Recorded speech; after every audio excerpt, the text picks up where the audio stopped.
Peter had had a stressful morning. It was his turn to get the kids ready for school, making him late for work.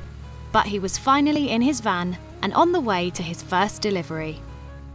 On a narrow street, an oncoming car shot out from behind a row of parked cars, blocking his path. Peter stopped and sighed. No matter. He checked his mirrors and then reversed a little, allowing the car to pass.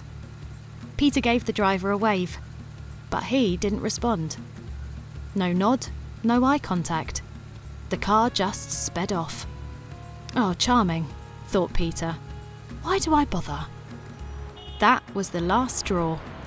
For the next few miles, Peter drove aggressively and impatiently, making a point of refusing to give way to other vehicles. If you had experienced Peter's inconsiderate driving that day, how would you have felt? Angry?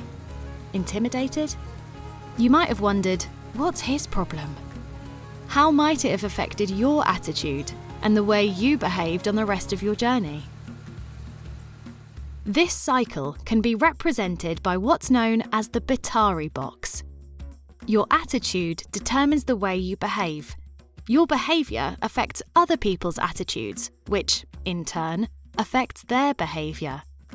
This then affects your attitude or the attitude of others, and so on.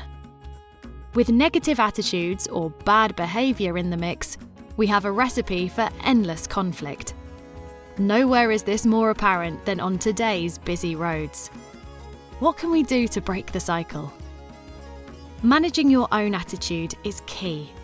You can choose not to allow yourself to be affected by other road users' behaviour. Okay, they might not always return your courtesy, but they could simply be having a bad day.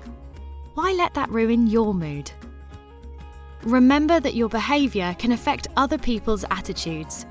Try to put unrelated stresses and concerns to one side before you take to the road. This will help you to enjoy your journey and reduce the likelihood of conflict, keeping the roads safer for everyone.